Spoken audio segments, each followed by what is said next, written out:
orang yang berada di barisan penguasa-penguasa yang zalim, percayalah Anda, nanti Anda ditolak oleh Nabi Muhammad sallallahu alaihi wasallam. Jangan berharap syafaat kepada Nabi.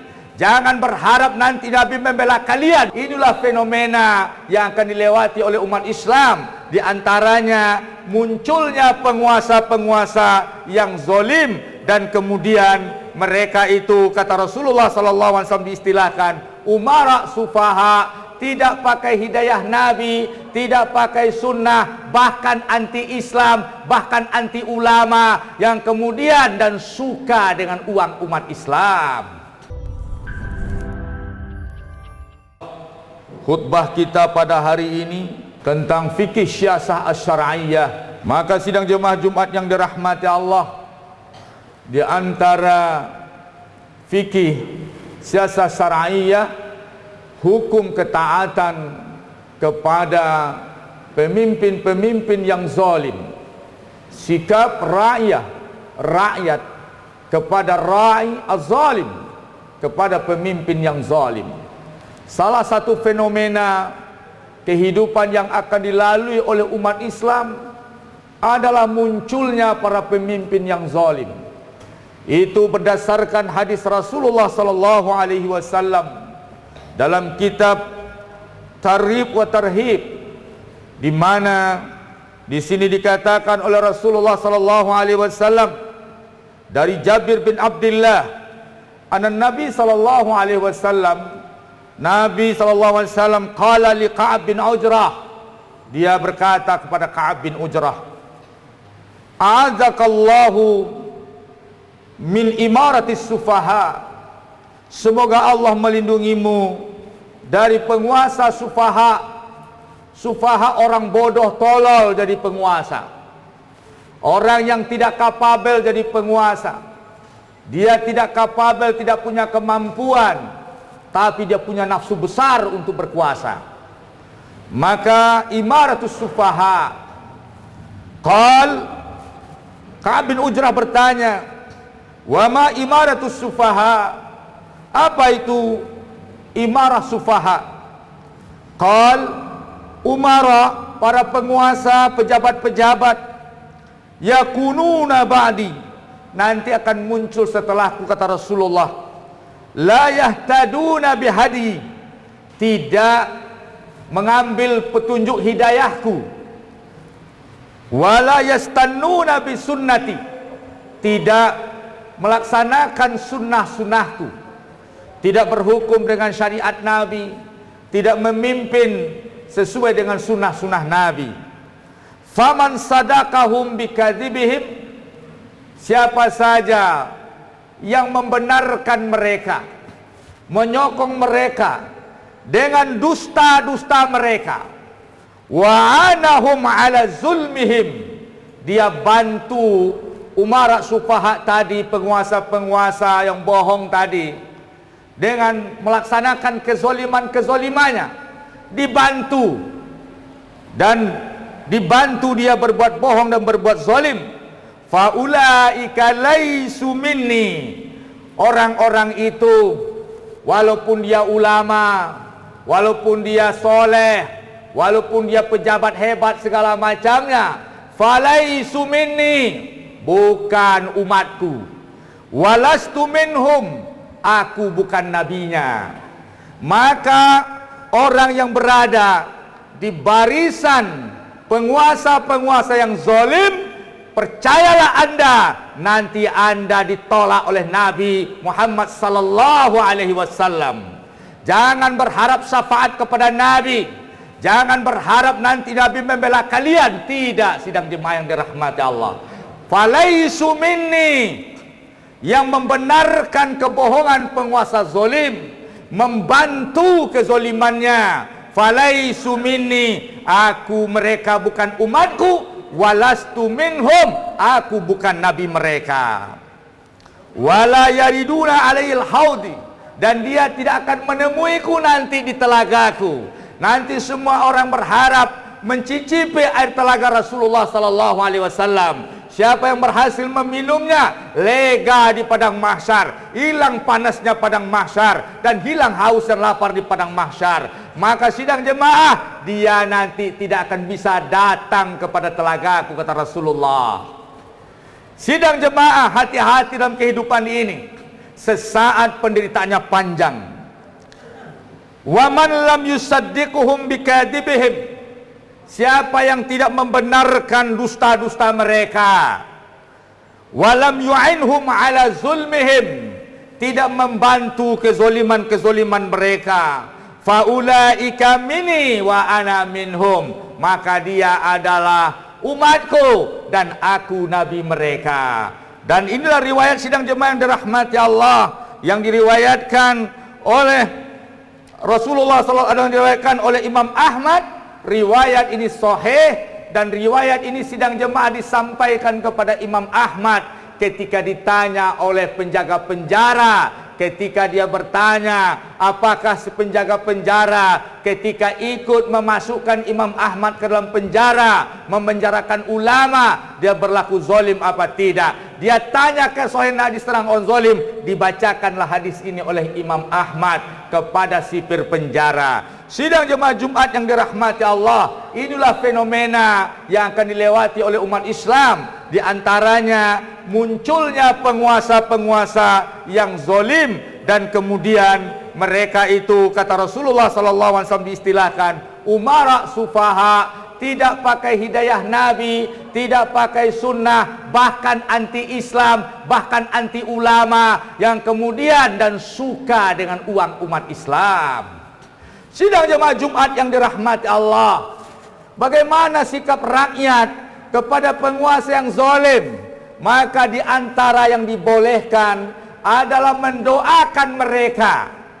Di antara doa-doa yang diajarkan Rasulullah SAW, mendoakan kehancuran penguasa-penguasa yang zalim dan jahat pada umat, pada rakyat. Rasulullah bersabda dalam doanya, Allahumma man waliya min amri ummati syai'an, ya Allah, siapa saja yang pegang urusan umatku dalam satu perkara, fasakka alaihim, dia persulit umatku, faskuk alaih, hancurkan dia ya Allah.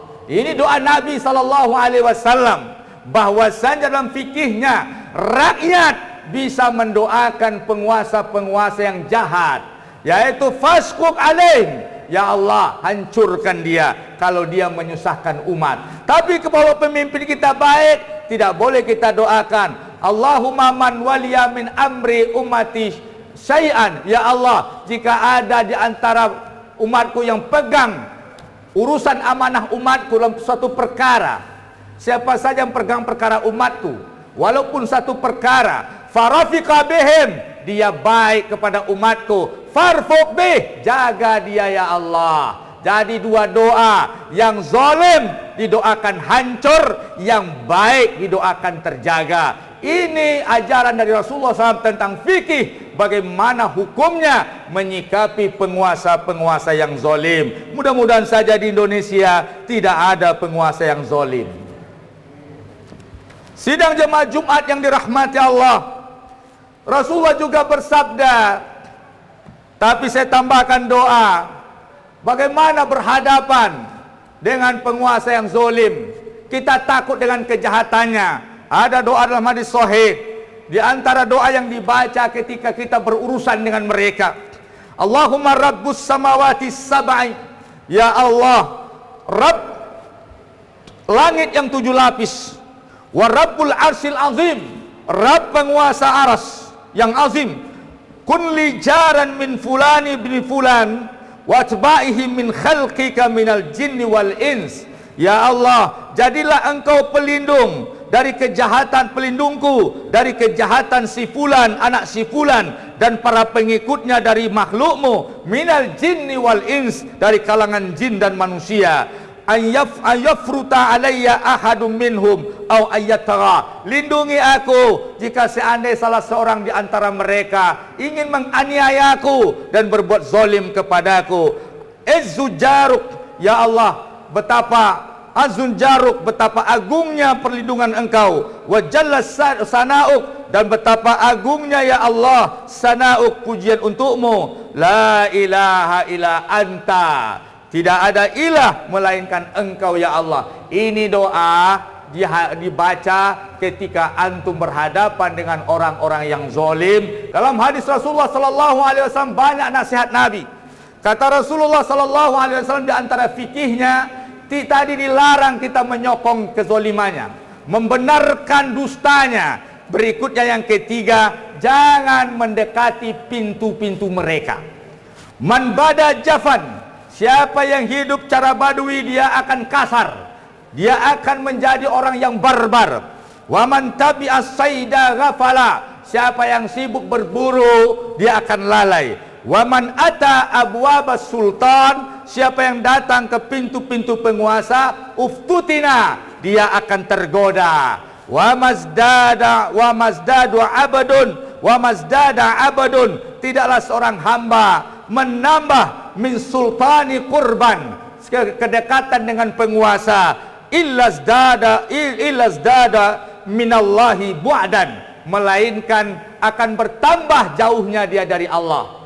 Anda mendekati penguasa zalim, sedekat apa Anda ke penguasa zalim, sejauh itu Allah akan menjauh dari Anda. Anda dekati, Allah menjauh. Anda dekati, Allah menjauh. Bahkan Nabi tidak mau menganggap sebagai umatnya. Sidang jemaah, membantu mereka mengadili atau menyingkirkan hukum Allah, berbuat zalim secara hukum. Misalkan ada penguasa zalim, diadilinya ulama karena ulama bicara kebenaran. Terus antum jadi hakimnya, antum membantunya, antum mengkriminalisasi. Coba dengarkan hadis ini. Man halatis safa'atu duna haddim min hududillah faqad dadallah. Siapa saja yang memberikan syafaat dalam hal menggagalkan keputusan undang-undang Allah, berlakunya peraturan Allah, dengan kekuatan power Anda, dengan potensi Anda sokong dia menyingkirkan kebenaran hukum Allah, faqad dadallah, maka dia telah memusuhi Allah. Hakim-hakim yang menyingkirkan kebenaran di pengadilannya, dia adalah musuh-musuh Allah. Dikatakan, man adali waliyan, siapa saja yang memusuhi wali-waliku, kata Allah, fa'azantuhu bil harb, aku kumandangkan perang untuk dia. Hati-hati, Anda tidak sehebat siapapun. Siapa yang mampu berperang dengan Allah? Sidang jemaah, hati-hati. Wa man khasama fi batilin wa huwa ya'lamu, siapa yang berkhusumat bertengkar dalam rangka membela kebatilan, dia tahu, lam yazal fi sakatillah hatta yanzi'a.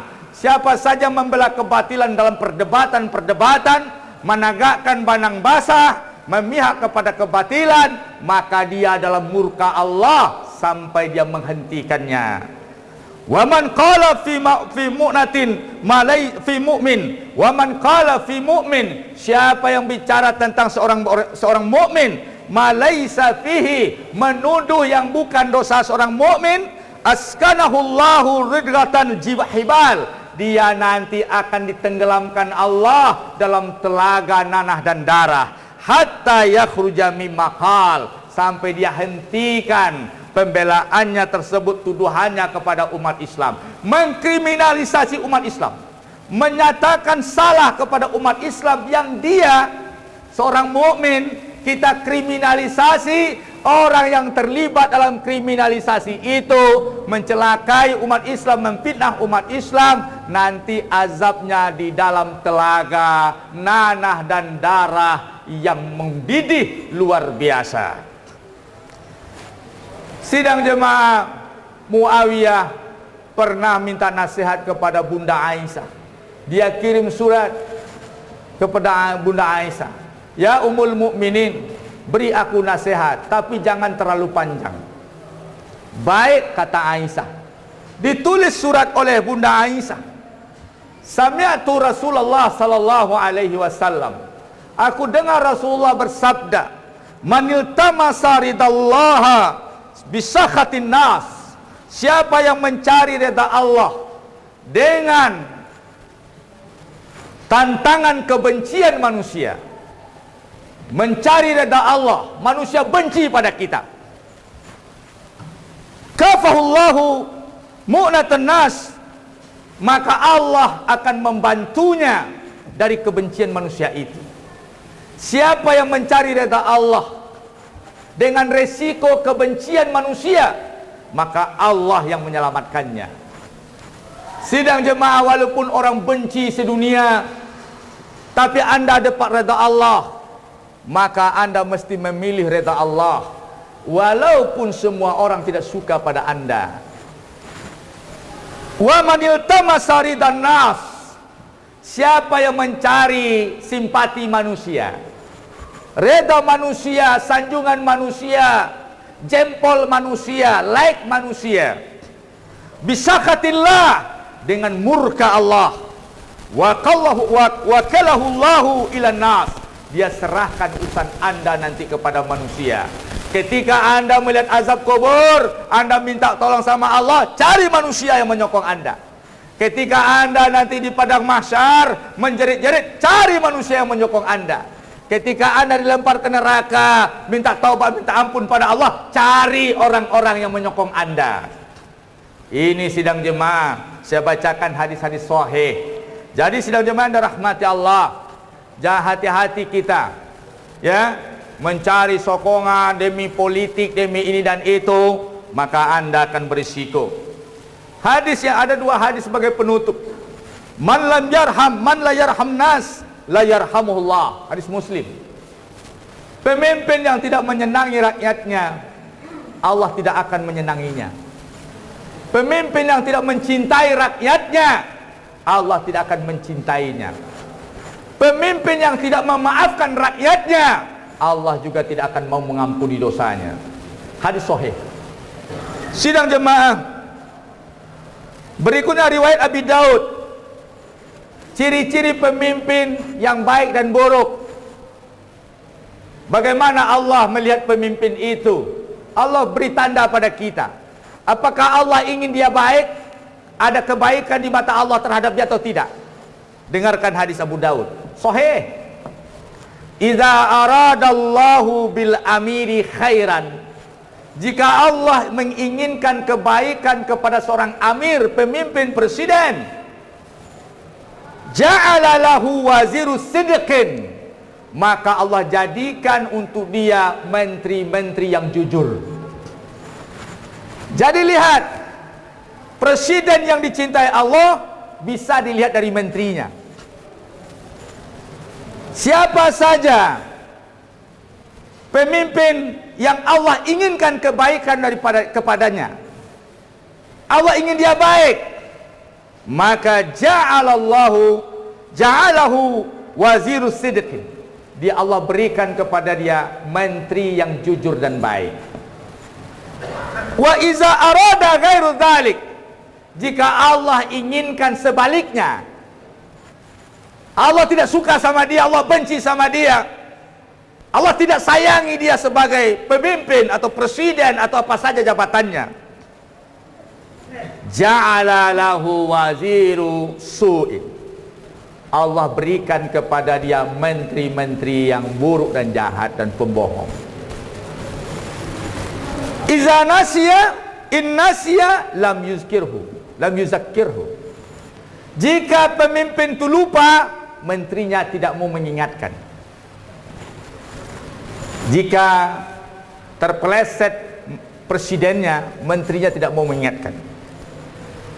Wa iza zakara, jika dia ingat, presidennya ingat, dia tahu, oh ini kita salah, lam yu'inhu, menterinya tidak senang membantu, tidak pro dengan kebaikannya.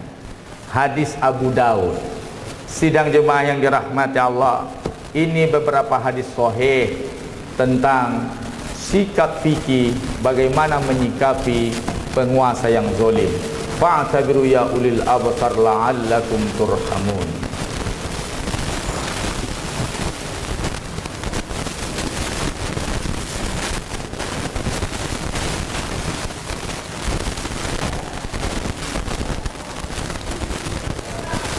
Alhamdulillahi rabbil alamin.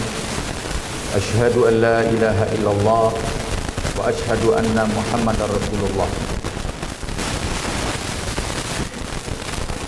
Ibadallah, usikum wa nafsi bittaqwallah faqad fazal muttaqun. Qala Allahu azza wa jalla fil Qur'anil azimil mubin. A'udzu billahi minasy syaithanir rajim. Bismillahirrahmanirrahim. Wal 'asri, demi waktu, innal insana lafi khusrin, manusia itu berada pada kehancuran, illal ladzina amanu, kecuali orang-orang yang beriman proaktif, iman action, karena iman fi'il madhi, kata kerja, iman action. Wa amilus solihat, bergerak dengan amal-amal soleh. Wa tawasau bil haq, saling ingat mengingatkan untuk kebenaran. Wa tawasau bis sabar, saling menerima nasihat dengan kesabaran. Allahumma salli ala Muhammad wa ala ali Muhammad kama sallaita ala Ibrahim wa ala ali Ibrahim wa barik ala Muhammad wa ala ali Muhammad kama barakta ala Ibrahim wa ala ali Ibrahim fil alamin innaka Hamidum Majid.